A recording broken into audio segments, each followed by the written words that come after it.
அனைவருக்கும் வணக்கம். என்னோட சேனலை சப்ஸ்கிரைப் பண்ணிக்கோங்க. அதாவது ஜூலை மாதம் 13ஆம் தேதி கார்த்திகை தீபம் சீரியலில் என்ன நடக்குது அப்படின்னு சொல்லிட்டு பார்க்கலாம் வாங்க. அங்கே பார்த்தீங்க அப்படின்னா அந்த சாமுண்டீஸ்வரியோடைய தங்கச்சி சந்திரகலா வந்து இந்த டாக்டரை வந்து மிரட்டுறாங்க.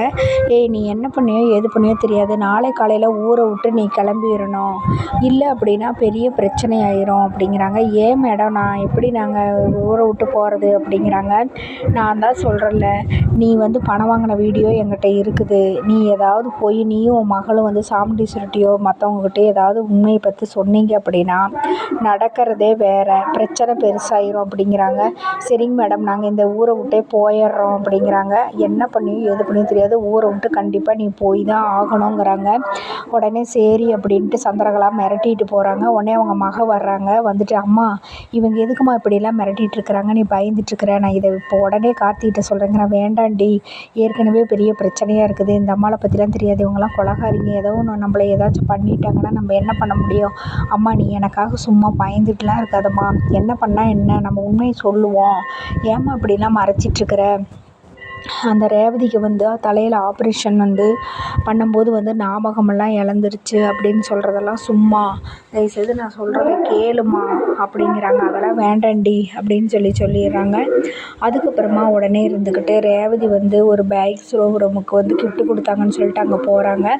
அங்கே போன உடனே பார்த்திங்கன்னா அவங்க, வாங்க மேடம் நல்லா இருக்கீங்களா அப்படிங்கிறாங்க. நல்லா இருக்கீங்க சார் அப்படின்னு சொல்லிட்டு அவங்க சொன்னோடனே அவங்க இருந்துட்டு, என்னப்பா உங்கள் ஹஸ்பண்ட் நல்லா இருக்காரா, பைக் வாங்கி கொடுத்தீங்களே எப்படிங்க மேடம், சூப்பராக இருக்கா, நல்லா இருக்கா அப்படின்லாம் கேட்குறாரு. ஐயோ நீங்கள் என்ன சொல்கிறீங்க, பைக்கா, நான் எப்போ வாங்கினேன் அப்படிங்கிறாங்க.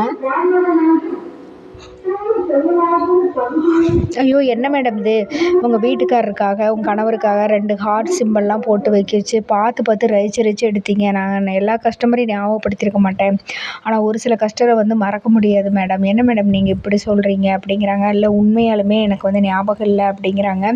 சரி உங்களுக்கு ஞாபகம் இல்லை அப்படின்னா இருங்க, ஒரு வீடியோ ப்ளே பண்ணுறேன் அப்படின்னு சொல்லிட்டு அதை ப்ளே பண்ணி காட்டுறாரு. அதில் வந்து ரேவதி தாலியோட நெத்தியில் குங்குமத்தோட கல்யாணம் ஆன மாதிரி தன்னோட கணவர் தன் கணவர் கார்த்திக்காக வந்து அந்த பைக்கை இது பண்ணுறதை வந்து பார்க்குறாங்க. பார்த்துட்டு அதிர்ச்சி அடைகிறாங்க. ஆமாம் சார், இது நான் தான் அப்படிங்கிறாங்க. அப்படியே ஒரு மாதிரியாக யோசிக்கிறாங்க.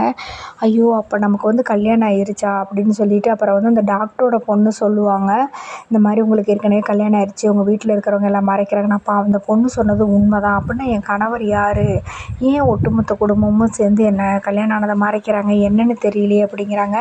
அம்மா என்னம்மா யோசிச்சுட்டுருக்கிறீங்க அப்படின்னு சொல்லி கேட்குறாரு. சார் ஒன்றும் இல்லை, நான் வரேங்க சார் அப்படின்னு எந்திரிச்சு ரேவதி வீட்டுக்கு போகிறாங்க.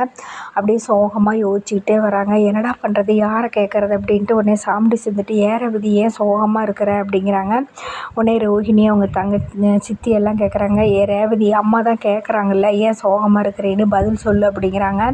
அப்போ ரேவதி மனசுக்குள்ளே நினைக்கிறாங்க, ஒட்டுமொத்த குடும்பமும் சேர்ந்து எனக்கு கல்யாணம் ஆனதை மறைக்கிறீங்க, இதை எப்படி நான் வெளியில் சொல்கிறது, உங்கள்கிட்ட சொன்னால் நீங்கள் உஷாராயிருவீங்க, நம்ம எதுவுமே சொல்லக்கூடாது. இல்லைம்மா எனக்கு கொஞ்சம் லேசாக தலைவலிக்குது, நான் போய் கொஞ்சம் நேரம் ரெஸ்ட் எடுத்தால் சரியாக போயிடும் அப்படிங்கிறாங்க. ரேவதின்னு அவங்க அம்மா கூப்பிட்றாங்க. ஆனால் அவங்க காதுலேயே வாங்கலை. போயிட்டு ரூமில் உட்காந்துட்டு யோசிக்கிறாங்க. மறுபடியும் நான் வந்து கல்யாணம் ஆயிருச்சா, அப்போ அந்த பொண்ணு சொன்னது உண்மை தான், அப்போ என் கணவர் யார், ஏன் நான் கல்யாணம் ஆனதை எல்லோரும் மறைக்கிறாங்க, என்னென்னு தெரியல, ஒன்றுமே புரியல, இதை நம்ம வெளியிலேருந்து தான் யோசிக்கணும், இங்கே உள்ளே இருந்து இவங்களையெல்லாம் கேட்டோம்னா இவங்க கண்டிப்பாக நமக்கு எதுவுமே சொல்ல மாட்டாங்க. அதுவும் இல்லாமல் ஒரு திருமண மண்டபம் வந்து கல்யாணம் ஆயிடுச்சுன்னா இந்த ஊருக்குள்ளே எங்கேயாவது தான் இருக்கும், அதை போய் நம்ம தொலைவி பார்க்கலாம் அப்படின்னு சொல்லிட்டு 3 மண்டபத்துக்கு போகிறாங்க. அந்த 3 மண்டபத்தில் ஒரு மண்டபத்தில் கூட வந்து அவங்க இது பண்ணி சொல்ல தெரிய மாட்டேங்குது. எல்லாருமே சொல்லிடுறாங்க இங்கெல்லாம் எந்த கல்யாணமும் நடக்கலை அப்படின்னு சொல்லிட்டு. கடைசியாக ஒரு மண்டபத்துக்கு போகிறாங்க. அவர் இந்த ரேவதி பார்த்தோன்னே, இந்த பொண்ணு இதுக்கு இங்கே வர்றாங்க அப்படிங்கிறாங்க.